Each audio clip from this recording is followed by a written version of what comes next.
So those of you who don't know me, I'm Hsieh. I'm the Deputy Director of GRASP, but it just so happens I'm also the faculty associated with the Scalable Autonomous Robot Lab, which you guys will actually go see this afternoon. Okay, it'll be all the way on the other side of the parking lot.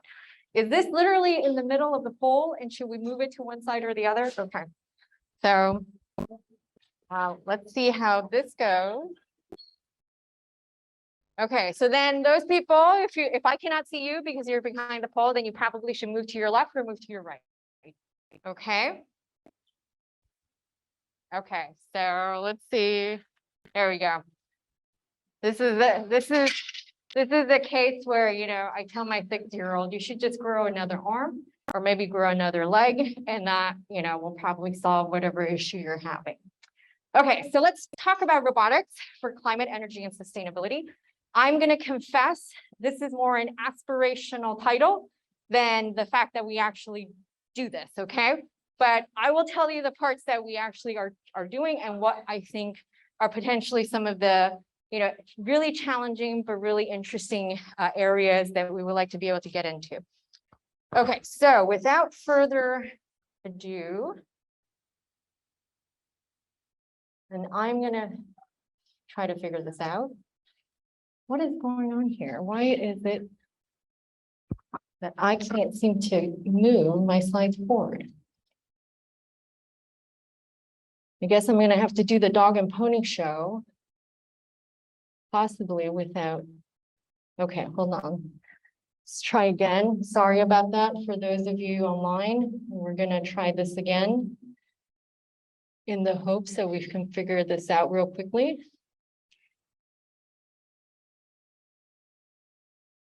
Okay.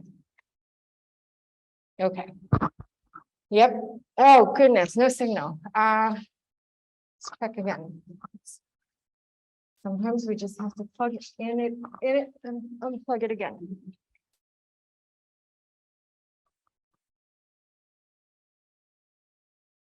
There we go. For those of you on Zoom, give me one sec.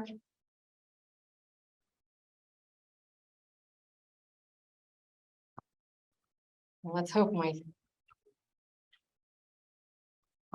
where is my thing to move? Okay, here we go. Can we move forward? Okay, if not, we're gonna do this out of without the full screen, and you guys will just have to. Okay, so let's see. Again, sorry, apologize for that. I am gonna make this bigger. Oh. Maybe let's do this. Let's give this one thing a try. One last try.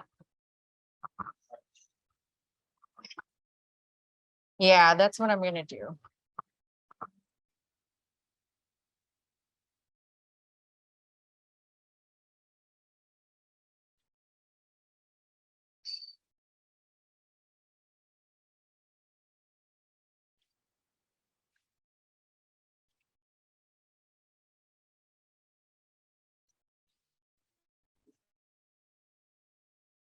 Oh, there we go. Okay, great.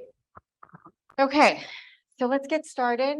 And I think I might have given away my punchline here, but that's okay. Okay, so what you're seeing on your top left-hand corner, that is NASA's Perpetual Ocean. That is basically looking at streamlines of the surface flows across the entire globe over the time frame. I think it's about almost a year. This is back in 2005. We're seeing a lot of interesting structures, right? Coral reef in the middle. Anybody knows what the image on your upper right-hand side is? One of the worst disasters in the last however many years. I think we've probably superseded it. Yes, this is our Exxon Deepwater Horizon oil spill, right? Over here, these are all the ships in the bottom left, all the ships in around the world. And the different colors correspond to the size of the vessels. So if you look at this, this is a lot of stuff, right? Everything from your clothes to the stuff in your pockets, right? The phones that you have, your computers. At some point, they've all spent, or some component of them have spent some time on a boat, for a ship, okay? And this was my punchline. Anybody know what this list of names is supposed to be? Yes, this is the list of the hurricane names for the 2020 Atlantic hurricane season, okay? For those of you who were not aware, so usually we go through the list, okay? And if we have more if we have less, it doesn't matter. That just means certain names don't get used on this list for this year. If we go over, then that means we start naming storms using the Greek alphabet. Okay, so alpha, beta, so on. Okay. So last year it was actually not so bad. Usually they come up with 21 names. 2020 was the last time we actually had a significant amount of storms. Okay, this was, I think we ended up with 29. So we were all the way into Eta at that point. So we will see how this year's hurricane season is going to turn out to be. We're actually at the very start of hurricane season here. Okay. Another thing to also mention, but actually it's probably not going to be, it's not looking too good. We've already had record heat waves, right, in Europe, forest fires out west. You guys who have been here, these longtime Philly residents, you already get a sense of how unusual this summer has been, right? And in fact, as the years progress, it's just going to get, there's going to be more, it's going to get more intense, and it's going to get more frequent, okay? So all of this, of course, what's the common thing? The main driver is really ocean, okay? The ocean dynamics. In general, it's actually very, very hard for us to be able to do a good job of predicting what's going on. And partly it's because the ocean covers 2/3 of our, right? The surface is about 2/3 of our planet. It's really, really big. It is very hard to take measurements, because it's very big. But simultaneously, it's a very, very difficult environment to work in, okay? So those of you who have accidentally dropped your phones into the toilet, the fact that in the worst case scenario, right, you can take it out, hopefully put it in a bag of rice, wait a couple days, fingers crossed, that usually will do the trick. If that thing went into the ocean, good luck with that. Because that salt water, right, it literally just chews through all your electronics. It's a big short, okay? So which is why getting things to be, ocean proof actually ends up being really, really expensive. So this is partly the reason why a lot of these ways that we go out and collect data in the ocean, we rely on these really big submersibles. So this is the back of a ship, and this is the Argus. This is the gray one that is sitting right on top of the ship. The one on the crane, that's the Remus, okay? Those, if you have enough money to buy one of those machines, you have enough money to buy one of these things that we call a McMansion in the United States. It's one of these big fancy houses with a pool in the back, maybe a nice fancy deck, okay, and a porch and a lot of land, okay? That's how much they cost. Another way people take measurements when they're out in the ocean. So here, the top column, this yellow thing that looks like a torpedo kind of, that is one of the Argos floats, okay? They come in, they're in the tens of thousands of dollars as well. So that right now, there's a big consortium being sort of led by Princeton, and they are trying to take measurements in the Southern Ocean. And part of this is because the heat exchange between the Southern Ocean and the rest of the world, sort of really drives a lot of these significant changes that we're seeing in terms of climate change, okay? So this is Antarctica in the middle. All the dots represent an Argo float that is out there. The red dots are the ones that are inactive. The green ones are the ones that are active. I know it's hard to see. If you squint, what you'll notice is that there's actually a lot more red ones than there are green ones, okay? And roughly when I sort of did my calculation, I think there were about 500 of them. There's a lot, so you can, given how big that Southern Ocean is, you can get a sense of what more spatial resolution, okay? Another thing about SOCOM floats, these Argos floats, is that, GPS and comms does not penetrate the water, which means most of the time when they're underwater, they are basically moving blind. They're not really robots because they are really just sensor columns. They kind of go with the ocean currents, okay? And then the way they upload their data is they actually have to surface. And so once they surface, they have a connection to the Iridium satellite network, and that's how they get their comms, that's how they get their positions, okay? At the bottom, these are typical Lagrangian drifters. They're about as tall as me, about as wide when I sort of, open up my arms on both sides. They're basically just, again, sensor columns, they're much cheaper. But again, they're completely passive. They go with the current, basically. And so here what you're seeing, this is Gulf of Mexico, Florida, Cuba's right here. And then these are the trajectories. I think at the height, they put in 3,000 floats in the Gulf of Mexico. That gives you a sense of how big the area is. They were losing about 2 floats a day. So you guys can figure out the math as to how quickly you run out of data to collect, okay? Or data that reports back. And then these are the last 2 figures, these are your traditional underwater gliders. So this is the SOCOM that most of us know, okay? And again, so they do operate underwater, no GPS, they're mostly dead reckoning when they're underwater. And then they surface to upload data as well as download the next set of commands. Okay, so here's the thing about working in the ocean. It's very big, okay? This is a high inertia environment. The difference between, so for those of you who are super interested or who do drones, so aerial vehicles, right? The difference in viscosity between the air and the water is 2 orders of magnitude, okay? So that means that, when you're flying your drone around, you're getting buffeted by a bit of wind.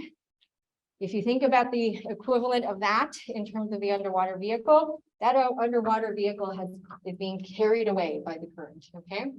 So that means the vehicle dynamics, right, is intrinsically coupled with the environmental dynamics. This makes control and planning very, very challenging, especially since we do not have a good understanding of the dynamics in a real-time sense, okay? And I'll talk more about that. Okay, so there's the coupling. So in the most ideal world, so let's just sort of have this academic exercise, and let's assume that ocean models are perfect, and I can use that information, right? So ocean models can actually give me predictions of what the ocean currents are going to be doing at any given point in time, at any given point in space. And I can use that information to basically account for the effects of the currents. So this is the Philippines archipelago, and then the red and the blue are sort of start and end locations, and then the blue lines are a family of minimum energy trajectories that basically allows the vehicle to mostly ride the currents to get from point A to point B. Okay, so even if I could do that, okay, the problem is most of our ocean models, the scales in which they report data is fundamentally mismatched with the scales that we need in order for us to plan trajectories and do control for the vehicle. And I'll talk a little bit more about this, okay? And so this is this challenge, right? Again, Gulf of Mexico, sea surface currents with temperature data.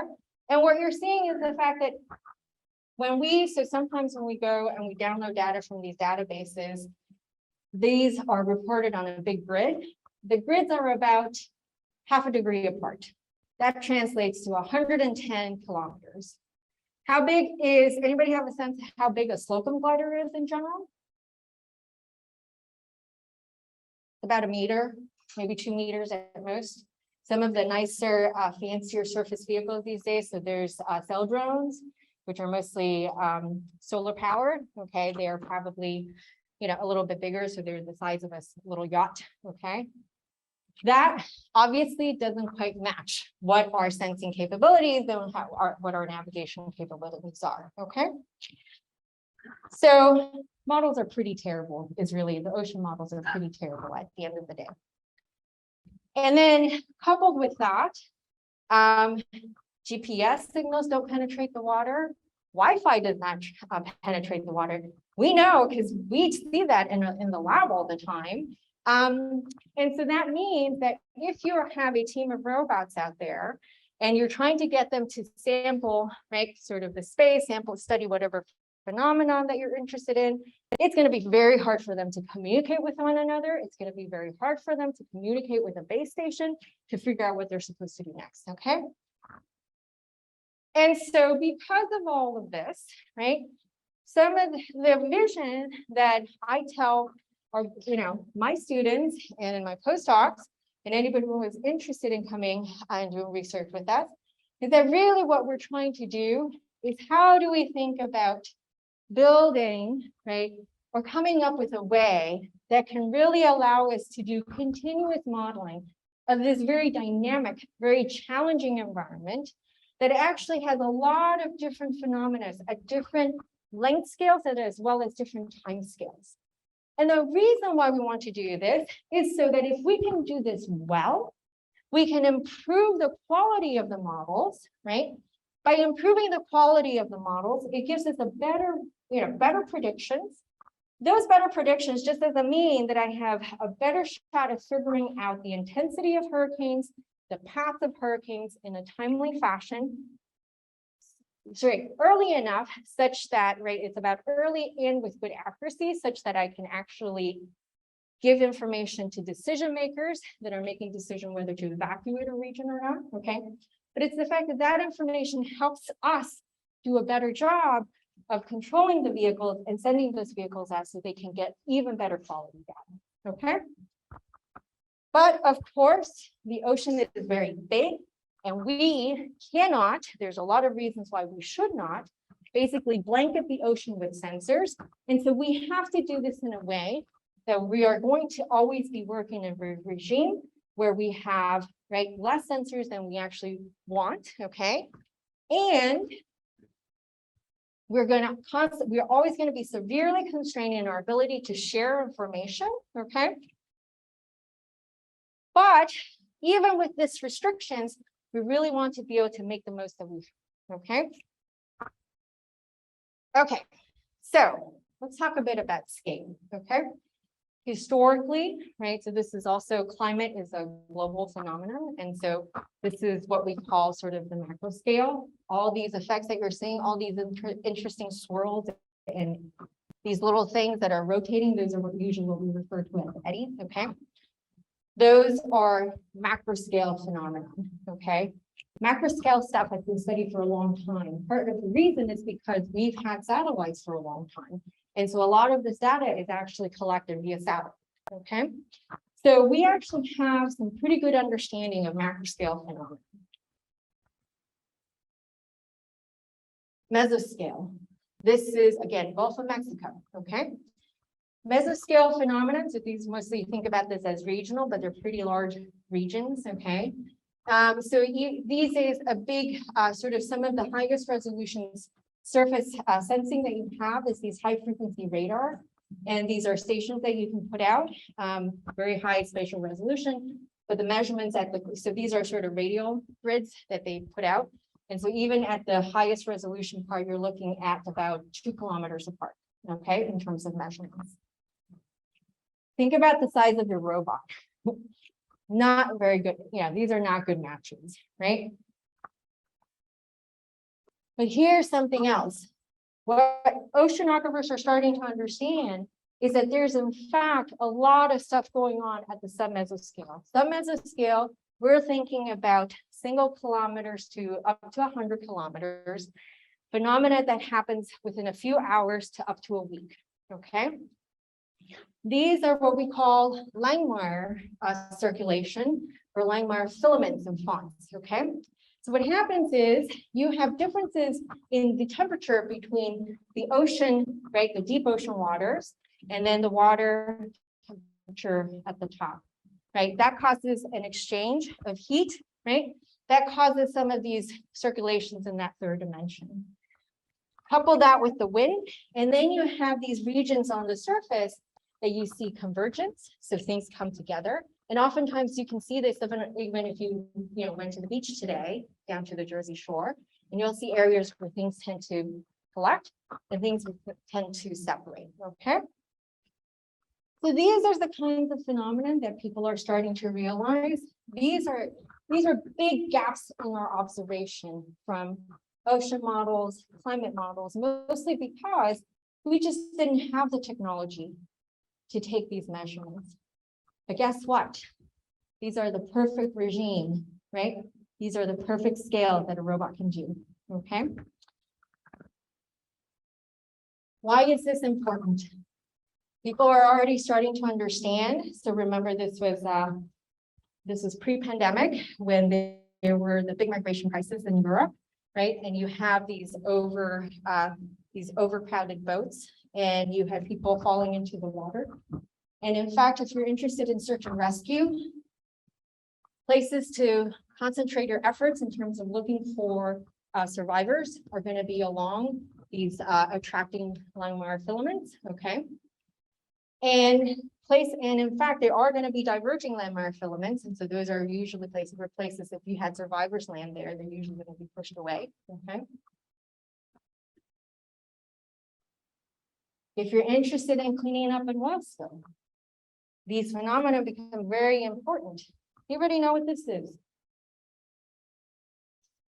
This was the maritime accident.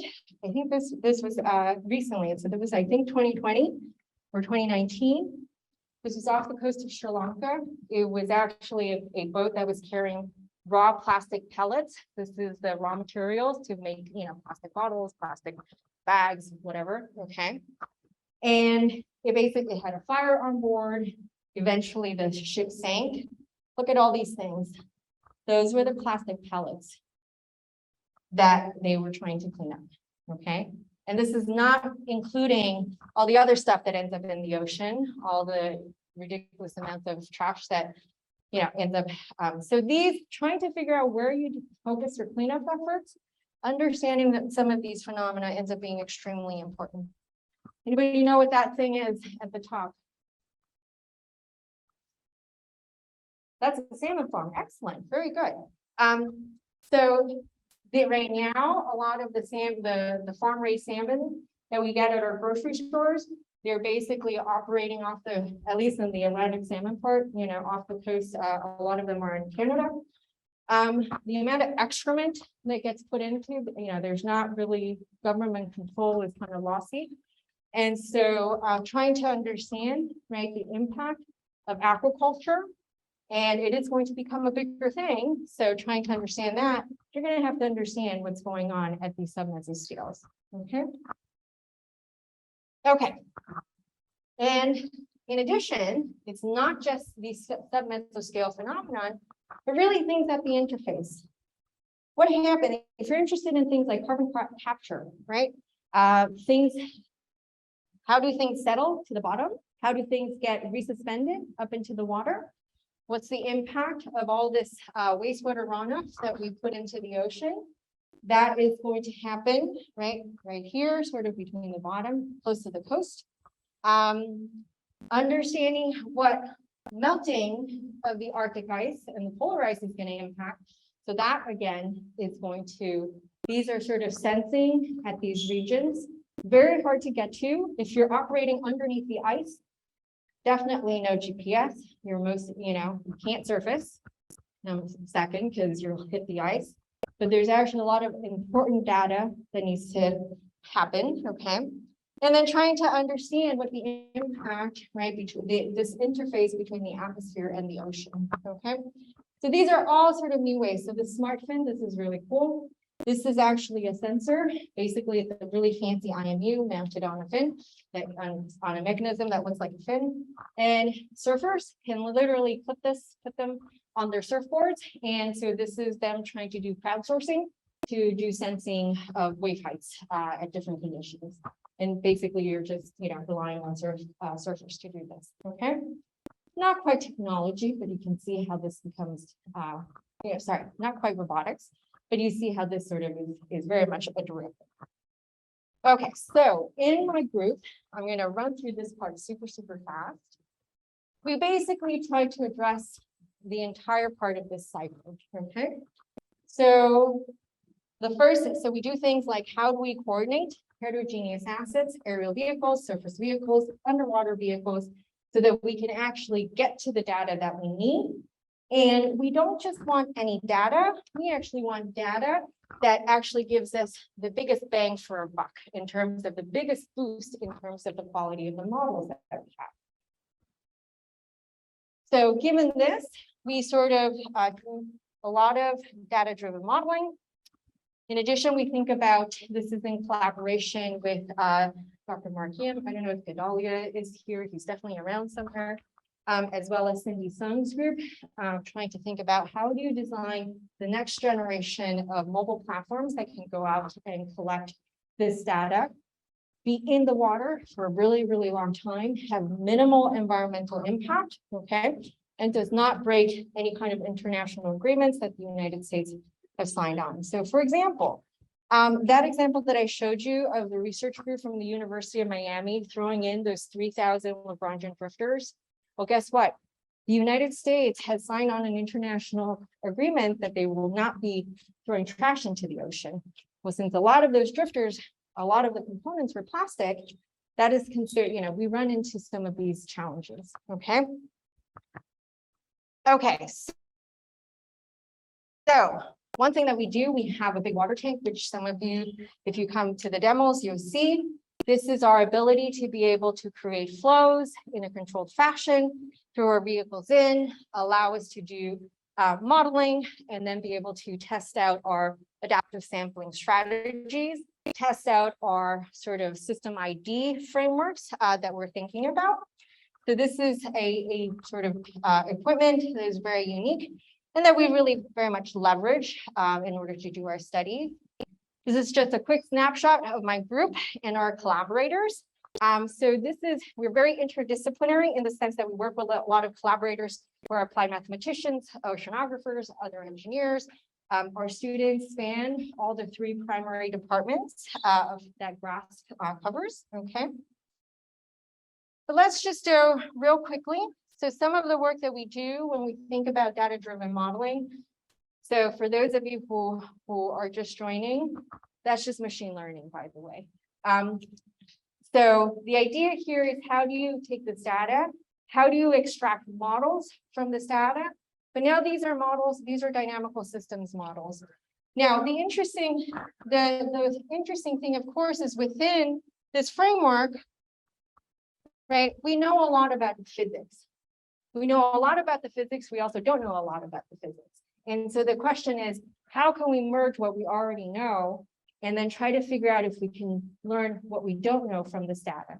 And so a lot of the approaches that we do is really think about how can we encode the knowledge that we already have into the machine learning framework. And so in this way, we can do things like, we can think about, if you can do this, you can think about, can you use this framework to learn how swarming strategies, right? By looking at natural swarms, and from there be able to extract strategies for your artificial swarm, okay? And I'm gonna invite you guys, so this is Tom's work. Tom is sitting right here. Feel free to ping him on some of this stuff. Tom also worked with Yifan, who is from the medical school, in trying to apply this framework to be able to compute sort of transformation maps between medical images, okay? Kong Yao should also be around. And so what we've shown is like, if you have the ability to incorporate prior knowledge into your learning, and this is literally like elements of your differential equations that describes the dynamics of the actual system itself, you can do a better job of wrapping standard MPC strategies around your vehicle to do better control. The other thing that we think about when we think about representation, very similar to robotics, we're interested in semantics. What is the equivalent of semantics for a dynamical system or a complex dynamical system like the ocean? And in fact, there are structures in that flow. We talked about eddies, there are fonts, there are filaments. How can we extract that information in a principled fashion? So this is why we look at things like Lagrangian coherent structures, which is kind of these, that's the raw ocean current data. This is Monterey Bay. if you do enough numerics processing, you can see that you have these red regions, and that basically on opposite sides of those boundaries, the ocean dynamics fundamentally are different. They're different dynamics. Okay. And if you can somehow extract this information from data, it potentially allows you to create more lightweight models, okay, that are also, that potentially can also be more accurate when you're thinking about prediction. Okay, so this is where it takes us into regimes like how do we learn things like transfer operators. Transfer operators provides a global description of the dynamics.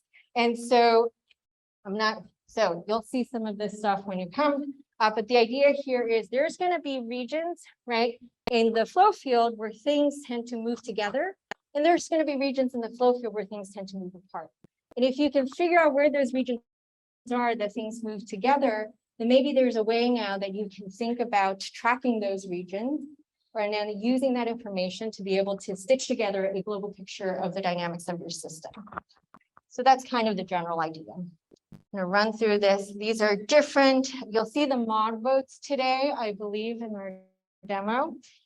Thinking about new ways to think about designing vehicles that do a better job of leveraging the ocean flows for navigation, for control.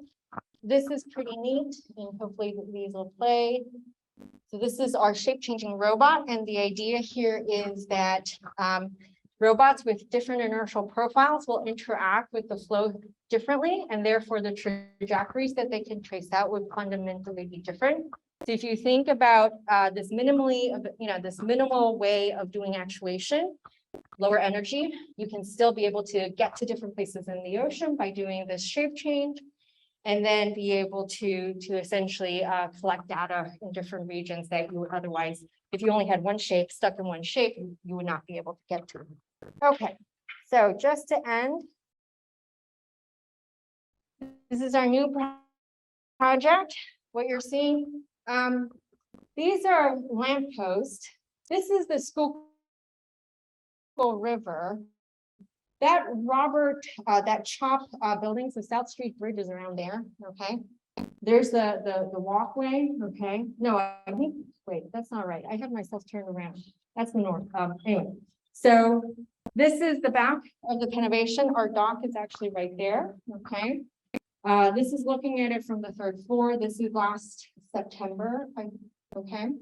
These kinds of incidents is going to happen more frequently.